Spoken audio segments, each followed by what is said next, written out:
So, have you looked in the night sky? This is kind of a sidebar. Have you looked in the night sky lately at the moon? Yeah, have you? It's pretty close to what? What kind of a moon?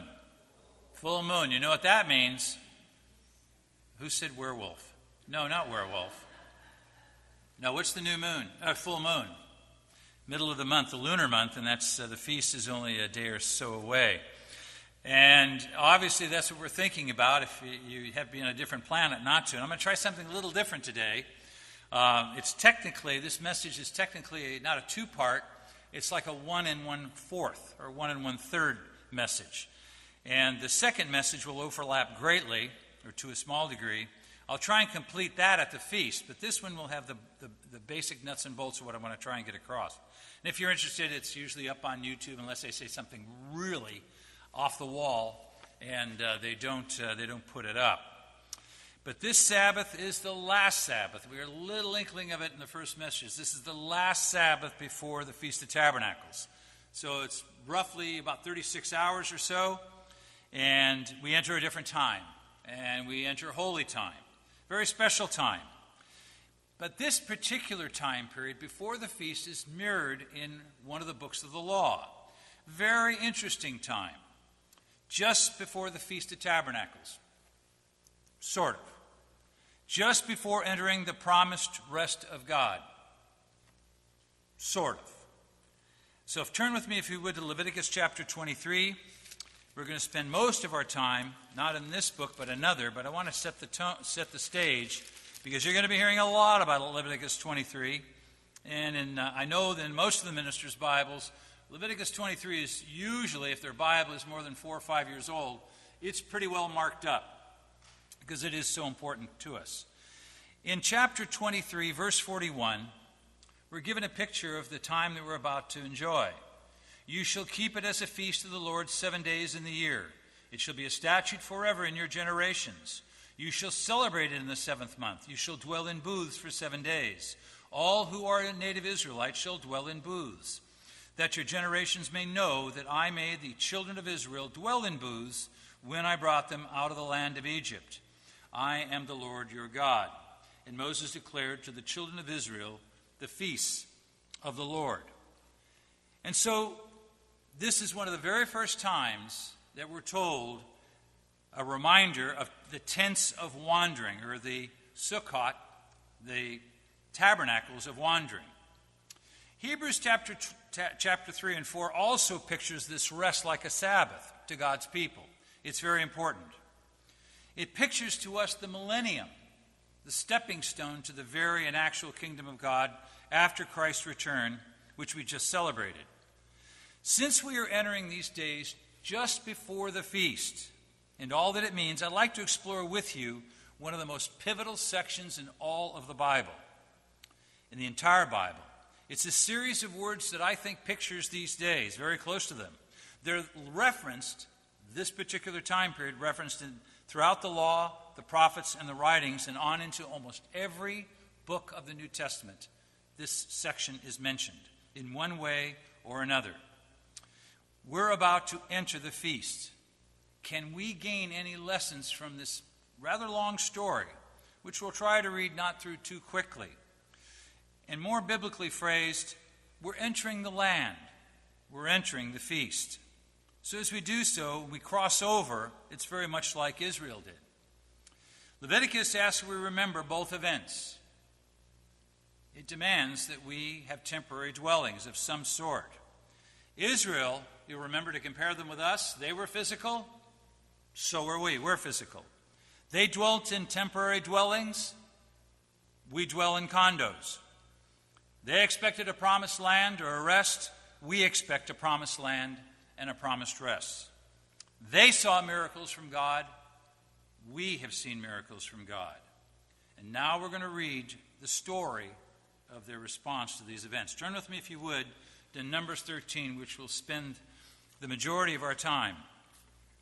Now, I don't like to read too much, but this is such a fascinating story. And if you've never read it straight through, I'm going to be skipping around a little bit. I invite you to do it. In chapter 13, it is the second year after the Exodus. They're in the second year since that time period. They escaped from Pharaoh, but it was still a very great memory. Egypt, they remembered well, as we will see. So we're going to read the first few verses. Chapter 13 of Numbers, verse 1. And the Lord spoke to Moses, saying, Send men to spy out the land of Canaan, which I am giving to the children of Israel. From each tribe of their fathers you shall send a man, every one a leader among them. So Moses sent them from the wilderness of Paran, according to the command of the Lord, all of them men who were heads of the children of Israel. Now these are the names. I'll warn you ahead of time. It's a little hint. There's one that is missing. He begins, Now these are the names: from the tribe of Reuben, Shemuel the son of Zachar; from the tribe of Simeon, Shaphat the son of Hori; from the tribe of Judah, Caleb the son of Jephunneh; from the tribe of Issachar, Igal son of Joseph; from the tribe of Ephraim, Hosea the son of Nun; from the tribe of Benjamin, Palti the son of Raphu; from the tribe of Zebulun, Gadil the son of Sodi; from the tribe of Joseph, that is, from the tribe of Manasseh, Gadi the son of Susi. I practiced these names phonetically before this. From the tribe of Jan, Amiel the son of Gamali. I'll get it. It's Italian. From the tribe of Asher, Sesor the son of Michael. From the tribe of Naphtali, Nabhi the son of Vophshi. From the tribe of Gad, Geuel the son of Maki. Who's missing? Levi, and there's a reason. Check Numbers chapter 1. So these are the names, verse 16. Very good, whoever referenced that. These are the names of the men whom Moses sent to spy out the land. And Moses called Hoshea, the son of Nun, Joshua. Now, I referenced the missing tribe. Now, I want you to think for the rest of this message of why it's missing. It's not that big a deal. Just go to Numbers 1. But I noticed, I said, one of these tribes is missing. And I hunted for 5 commentaries.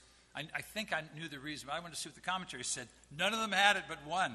Very, very interesting. So 12 men, one from each of the tribes, is asked to check out the land, to spy it out, to come back and give a report. And verse 21 is part of that report. So they went up and spied out the land from the wilderness of Zin as far as Rehob, near the entrance of Hamath. And they went up through the south and came to Hebron. Ahiman, Seshai, and Talmaj, the descendants of Anak, were there. Now Hebron was built 7 years before Zoan in Egypt. And then they came to the valley of Eshcol, and there cut down a branch with one cluster of grapes. They carried it between the 2 of them on a pole. They also brought some of the pomegranates and figs. The place was called the valley of Eshcol because of the cluster which the men of Israel cut down there. Do you know what Eshcol means, literally? That's right, cluster. So they went and returned from spying out of the land. Now, they saw agriculture. They saw the sons of Anak. And it lasted 40 days. Verse 26. Now they departed and came back to Moses and Aaron and all the congregation of Israel in the wilderness of Paran at Kadesh. They brought back word to them and to all the congregation and showed them the fruit of the land. And you can just picture this in your mind's eye. 2 of them, carrying a cluster of this agriculture of the beautiful fruit. Verse 27. They told them, we went to the land where you sent us. It truly flows with milk and honey. And this is the fruit. And they could see it. However, we've got good news and we've got bad news. In fact, the bad news is very, very bad news. That's what the word in Hebrew means by nevertheless. Nevertheless, the people who dwell in the land are strong. The cities are fortified and very large. Moreover, we saw the descendants of Anak there. The Amalekites dwell in the land to the south. The Hittites, the Jebusites, the Amorites dwell in the mountains. And the Canaanites dwell by the sea along the banks of the Jordan. This is not good news. We'll see why they are so afraid of Anak. There are giants. There are giants. Verse 30. Caleb counters the contentious claims of the clans. Did you like that? That was a little poetic alliteration. I'll say it again if you missed it. Caleb counters the contentious claims of the clans. That's all I get? You have no long how long it took me to get that. So he says, Caleb quieted the people before Moses and said, let us go up at once and take possession, for we are well able to overcome it. But the men who had gone up with him said, "We are not able to go up against the people, for they are stronger than we." And they gave the children of Israel a bad report of the land which they had spied out, saying, "The land through which we have gone as spies is a land that devours its inhabitants. And all the people whom we saw in it are men of great stature." If we didn't hear it enough, they're going to repeat it. "There we saw the giants," in Hebrew the Nephilim, "and the descendants of Anak." Okay, we got it. They came from the giants, and we were like grasshoppers in our own sight, and so we were in their sight. Caleb tries to calm them. What does Caleb feel? Caleb feels they can do this, and there's a reason why, as we'll see. Caleb knew they could do this. They had been traveling all these 1 to 2 years, and now they were at the verge of going into the land. We call it the Promised Land, the land of Canaan. It has this almost mythical qualities, even as we say it today. They're on the very doorstep. And all God asked them to do was to go out and check it out. God knew exactly what was in the land. And so Caleb tries to calm the people, but the mob doesn't want to hear it. Verse 33. The issue of the giants and the descendants of Anak that descended from the giants were one of the most feared elements of this report. They just could not handle it. So it's 10, as we'll see, to 2, and those odds are bad. In chapter 14, it gets worse. "So all the congregations lifted up their voices and cried, and the people wept that night. And all the children of Israel complained against Moses and Aaron, and the whole congregation said to them." Now, what they're about to say are 5 declarative statements or issues. I want you to listen to them carefully because they will come up again. They said, "If only we had died in the land of Egypt, or if only we had died in this wilderness. Why has the Lord brought us to this land to fall by the sword, that our wives and our children should become victims? Would it not be better for us to return to Egypt?" So they said to one another, "Let us select a leader. Let us return to Egypt." This is devastating. It is epic in its implications. The larger group wins. The people believe them. They believe them. There's giants in the land. We'll be devoured. And all these things of dying in Egypt and dying in the wilderness, our children, you brought us here for our children to be killed by these people. Let's go back to Egypt. And by the way, Moses, you're fired. We're going to get a new leader. And that's what the people of Israel said. Verse 5, Moses and Aaron fell on their faces before all the assembly of the congregation of the children of Israel. And now it continues with these, after these claims of statements, we now see that Joshua steps up. Joshua the son of Nun and Caleb the son of Jephunneh, who were among those who had spied out the land, tore their clothes. They spoke to all the congregation of the children of Israel, saying, "The land we passed through to spy out is an exceedingly good land. If the Lord delights in us, then he will bring us into this land, and he will give it to us. A land which flows with," this very famous phrase, "a land which flows with milk and honey." Then he cautions the group, "Only do not rebel against the Lord, nor fear the people of the land, for they are our bread." We have a phrase today, "We'll eat them alive." Their protection has departed from them, and the Lord is with us. Do not fear them. This is Caleb and Joshua. And this, you can tell, the mob is unruly. They have made these horrible statements, these 5 statements earlier in verses 1 through 4. They made these statements, and now they respond to Caleb and Joshua. All the congregation, verse 10, said to stone them with stones. That's your answer.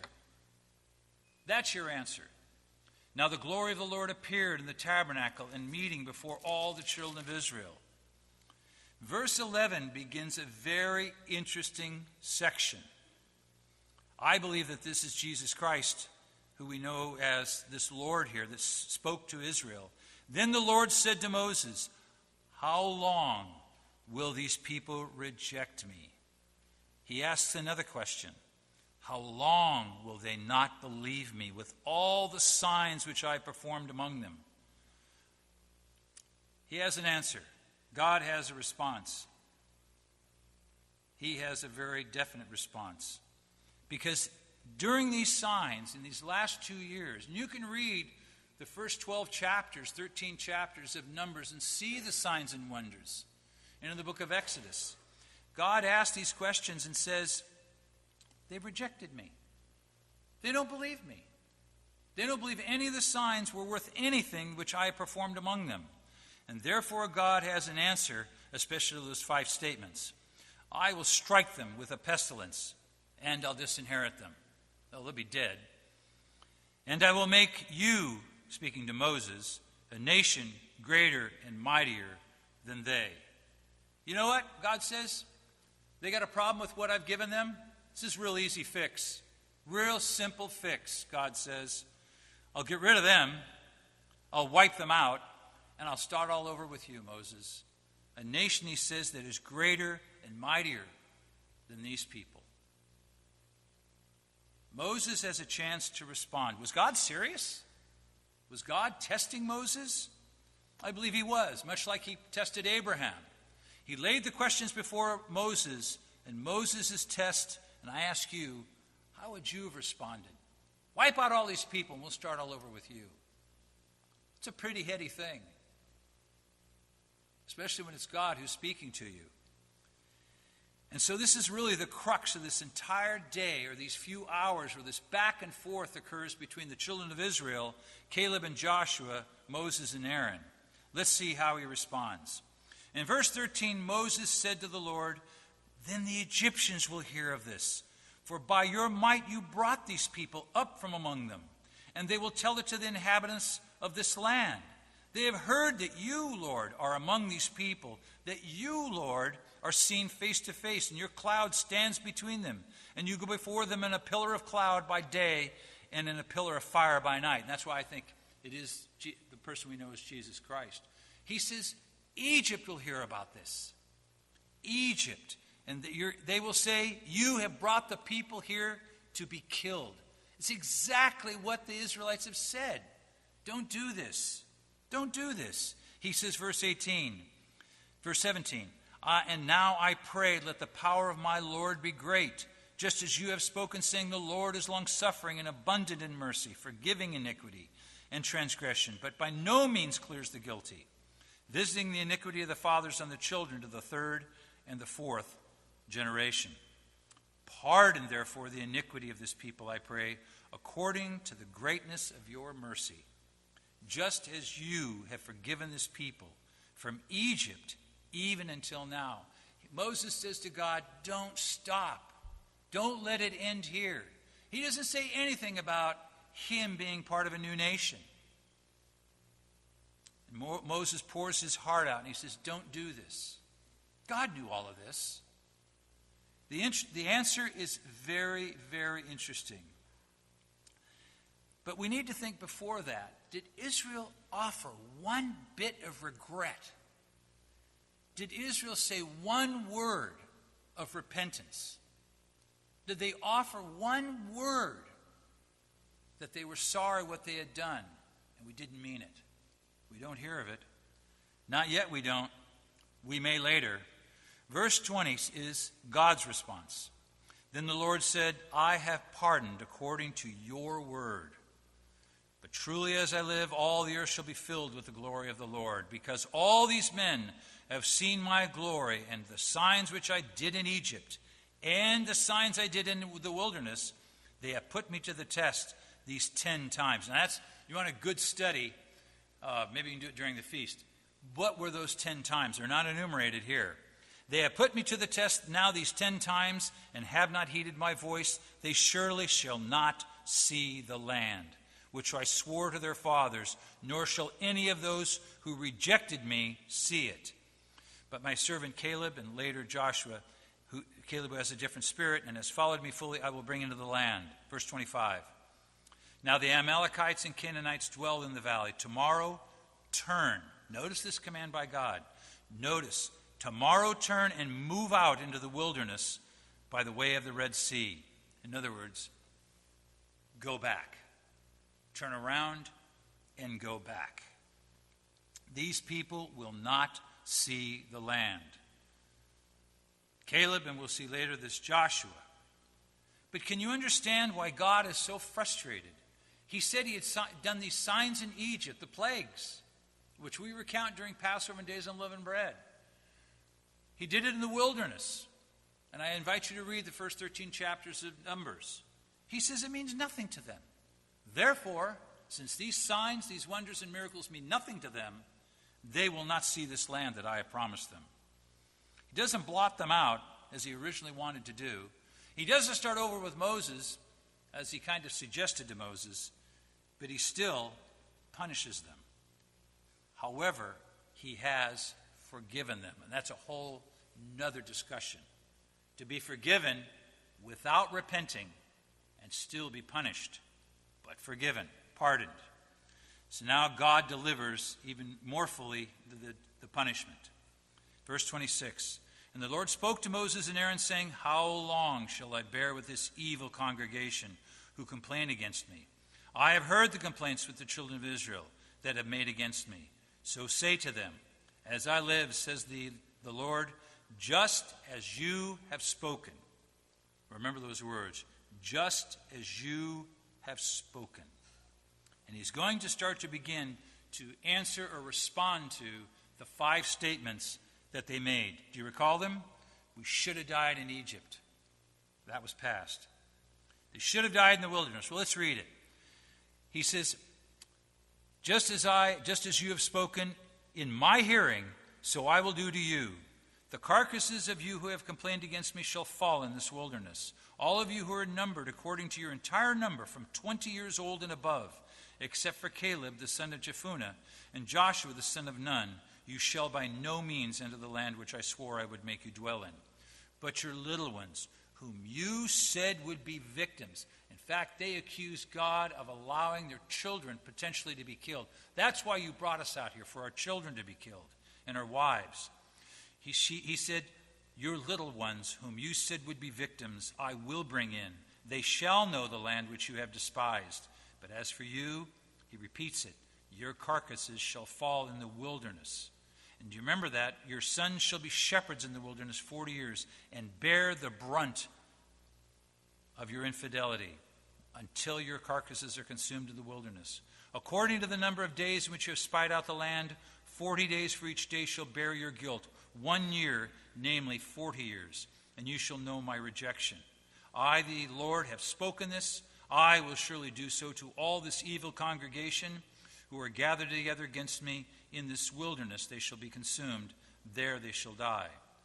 Now the men whom Moses sent to spy out the land, who returned and made all the congregation complain against him by bringing a report, those very men who brought the evil report died by a plague before the Lord. But Joshua the son of Nun and Caleb the son of Jephunneh remained alive, of the men who went out to spy the land.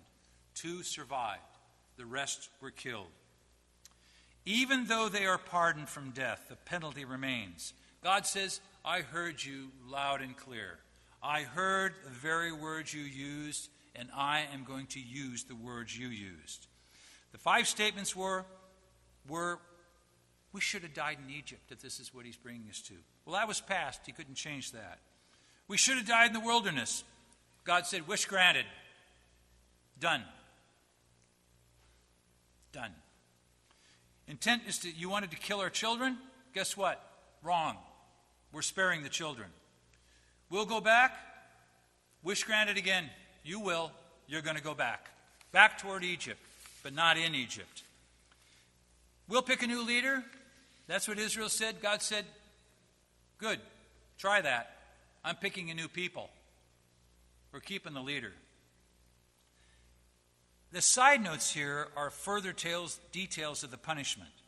He says in verse 33 that they will bear, the sons shall shepherd, your sons shall be shepherds in the wilderness and bear the brunt of your infidelity until carcasses are consumed in the wilderness. What does that mean? He's basically saying your children will watch you die. You have 20 years to live, 40 years to live. If you're 20, you will be dead in your early 60s. Your children will see that. Slowly, for 40 years, they will see this generation cease to exist. And that would be terrible, horrible. And yet that's a part of God's decree. But the young would be spared. In verse 34, each day for spying out the land would be a year for wandering. I imagine the children were very glad, those children that are 20 or 19, they were very glad they didn't spy out the land for 100 days or 200 days, with the year for a day. This is tragic. It's beyond sad. And these verses tell us even more, but they're still instructive. Drop down to verse 39 if you would. Then Moses told these words to all the children of Israel, and the people mourned greatly. And they rose early in the morning and went to the top of the mountain, saying, "Here we are, and we will go up to the place which the Lord has promised. For we have sinned." So we finally got to it. They finally repented. It's still sad. But they repented only after they heard the punishment. Now, those of you that have raised children know exactly how that works. I'm seeing smiles everywhere. By the way, if you don't have grandchildren yet, it happens all over again. And then you think, I did this to my parents. They do something really rotten, and are they sorry for it? You got to be kidding. Then you announce the punishment. Mucho sorry. They're very sorry, especially when they've heard the punishment. And we may laugh about it. It is a laughing thing when we talk about children and grandchildren. And even when we, and I know you did because I know I did, my sister was worse, but much worse. But I can remember a number of times as I was reading this, and I thought, yeah, I'm really sorry. I'm very sorry now that I know what and how I'm going to be punished. And that's just human nature. And so what's sad about these very few verses here is they're sinning again. Because he says, verse 41, Moses says to them, "Now why do you transgress the command?" I don't want to add the word again. It's not there. But why do you transgress again the command of the Lord? This will not succeed. Do not go up, lest you be defeated by your enemies, for the Lord is not among you. For the Amalekites, the Canaanites are there before you, and you shall fall by the sword, because you have turned away from the Lord. The Lord will not be with you. Guess what? They did it anyway. Verse 44, but they presumed to go up to the mountaintop. Nevertheless, neither the ark of the covenant nor Moses departed from the camp. The Amalekites and the Canaanites who dwelt in the mountain came down and attacked them and drove them back as far as Hormah. They were defeated in battle. He tried to warn them, and they were defeated. Brethren, this story is so pivotal. And I'm not telling it to you to depress you, but it is the days before Israel came into the land. And you know, as we were reading this, how many times in the Old Testament, the law especially, and the Psalms, even the Proverbs, and the prophets, as we heard in the first message, talked about Israel in this particular event, how they didn't believe. After all they had been shown, they wouldn't believe. They were defiant. They told God, "We reject you, we reject your miracles, we reject your leader, we reject your land." Everything. It was wholesale. And you wonder why God did not completely, just without talking to Moses about it, strike them all. Why he did not just completely wipe them out and start with another nation. But he didn't. Because this story is a pivotal one, I believe, and I think you would agree with me, it's here in Numbers, which rarely gets spoken about. It's there to teach us. And it is just before the Feast of Tabernacles. It was just before, in many ways, their feast. Because the resultant act that God put upon them was to wander in tents, in dwellings for 40 years. What does this teach us? I think, among many things, it teaches twofold. It's to remind us, to sober us, and to give us great hope. To give us great hope. Remember, Leviticus is written that the people who follow from generation to generation, you can reread it, from generation to generation, are to dwell in booths, whatever that is, wherever that is, in your particular case, to remember the wandering of the children of Israel. They wandered because of what we just read. They did not enter the land. There's a book in the New Testament, which I'll turn there now, and it is the book of Hebrews in chapter 4. We always hear about the chapters in Hebrews on the Day of Atonement. But Hebrews chapter 3 and 4 speak of this particular event. And I'm only going to read a section of it. And again, if you do have the time, I think it'd be very helpful to read it. We're going to start in chapter 3 in verse 12. And there's so many verses here, I just want to capture just a bit of the spirit of these verses that the writer gives us. Verse 12, chapter 3 of Hebrews. Beware, brethren, lest there be any of you an evil heart of unbelief in departing from the living God. Exhort one another daily while it is called today, lest any of you be hardened through the deceitfulness of sin. For we have become partakers of Christ if we hold the beginning of our confidence steadfast to the end. While it is said, today, if you will hear his voice, do not harden your hearts as in the rebellion. We just read the rebellion in Numbers 13:14. For who, having heard, rebelled? Indeed, was it not all who came out of Egypt, led by Moses? Now with whom was he angry 40 years? This gives you the depth of the upset that God has. Not only did he punish them, he was upset with them for 40 years. That is, I guess, the hurt that God felt over what he had given them and what they had rejected. Now, whom was he angry with for 40 years? Was it not with those who sinned, whose corpses fell in the wilderness? And to whom did he swear that they would not enter his rest? But to those who did not obey. So we see that they could not enter because of unbelief. Therefore, since a promise remains of entering his rest, let us fear lest any of you seem to have come short of it. For indeed the gospel was preached to us as well as to them. And that's an interesting phrase of and by itself. This gospel then, in some way, shape, or form, to the Israelites before the wilderness, it was the good news. They were given good news of the promises of God. And we have good news of even greater news that we have been given. But the word which they heard did not profit them, not being mixed with faith in those who heard it. For we who have believed do enter that rest. This is exactly what the writer of Hebrews is telling us today. And you can take these next verses as being dual, because he does reference the Sabbath day, but also the rest of God in this context can also easily mean the days that we're about to enter. As he has said, so I swore in my wrath, they shall not enter my rest. Although the works were finished from the foundation of the world, for he has spoken in a certain place of the seventh day in this way. And God rested on the seventh day from all his works. And again in this place, they shall not enter my rest. Referring back to the days of rebellion.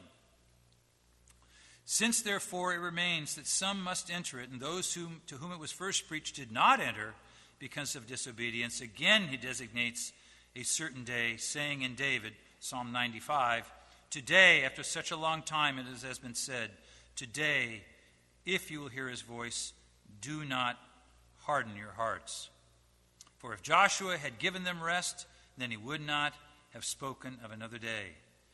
There remains, therefore, a rest for the people of God, for he who has entered his rest has himself also ceased from his works, as God did from his. Isn't that what the feast is about? And when I say the feast, we mean a certain set of days that we're about to enter. It is a restful time. It pictures peace and harmony, as we heard in the first message. It is a rest. This today is a rest, and God wants us to enter that rest. He tells us to believe what God has given us. I asked you earlier to compare with the Israelites with us. Both of us are physical. They were physical, and for now we are physical. Both were to reside in a temporary dwelling, and we tomorrow will, wherever you may be, it will be a temporary dwelling, mentally as well as possibly physically. Both have seen God's miracles, and I would venture to say, and I know most of you, that each and every one of us, my family included, have seen miracles from God over and over and over again. The next question is, when we seek this place of peace that Israel sought as well, the question is, we know Israel's reaction. We know Israel's response. Does it not cause us to think, what is our response? How do we feel about the things that we've seen? The things that we've seen was that was yesterday. That was so 3 years ago when God did this miracle. Oh, that was weeks and weeks and weeks ago that I saw this thing occur that I never thought would happen. I prayed about it, hoped for it, and it happened. Do we take it for granted? Worse, have we forgotten it? Israel not only forgot it, they despised what God had wanted to give them. I think these passages tell us that indeed we can be and should be, and we are, because in 36 hours or less, we will enter the feast. We will enter the land that they did not. And it means so much more to us. And in fact, we will commemorate historically what they did. We will enter a temporary time and space. In a same sense, we act or should act like Caleb and Joshua. We should remind ourselves that God has done all these things, and we are fully capable of taking the land or entering the feast, whatever term you'd like to use. In a sense, we enter as they did as we go up to the feast. We know that God is with us. It's one of the reasons you're here today on the Sabbath, is you honor and to a great degree we obey the commands of God. That also you understand that the words that we've read, even from Hebrews and especially in the book of Numbers, they're there for our admonition, for our learning. We will understand at the expense of Israel, at their expense of what they did, we have the benefit of learning and being taught. God says, don't be like Israel. Believe. The writer of Hebrews says, enter my rest, believe, understand, and realize what God has done. Now, I'm not going to ask you to have 3 or 4 points of action. That's too much. The last thing you're going to be thinking about is this message in just a little over a day. So I'll just give you 2. I'll give you only 2 as you enter the feast.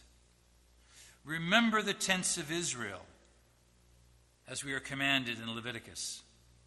Wherever you occupy, wherever it may be, and if for whatever reason you have to stay home, that's still a temporary dwelling. It's still temporary. No matter where you are, it's where you are. Every day, remind yourself, as the feast does, that we are protected, that God is with us. Even though Israel wandered for 40 years, the fire and the cloud stayed with them. And that we know that cloud and that fire from the book of Corinthians was in fact God and Jesus Christ. So throughout the feast, God is with us. He protects us. We are reenacting a very special time to God, both in the past and in the future. There's even a third, the present. Though while wandering in this life, next week we look forward to the beginning, the ushering in, kind of the stepping stone the millennium, and the very, very kingdom of God. We will enact that next week. Jesus tells us that he will never leave us or forsake us. That's what he tried to tell Israel. And they had the spirit of unbelief. Israel had been shown repeatedly that God had loved them. Everywhere they went, he was with them. Every foe they faced, every obstacle, from water to food, God provided them. He loved them and he protected them. So I think Numbers also tells us, as does Hebrews, is we are to have hope. That God has continued to protect us from the past into the present, and we pray for his protection in the future. So we have hope. We look forward to the millennium, as Mr. Opichka said. We look forward to the millennium, when God will make it almost perfect for the world. He will make it perfect for us. So, my brethren, I would ask you, have a wonderful Feast of Tabernacles, no matter where you are. Remember these things as you go up to the feast.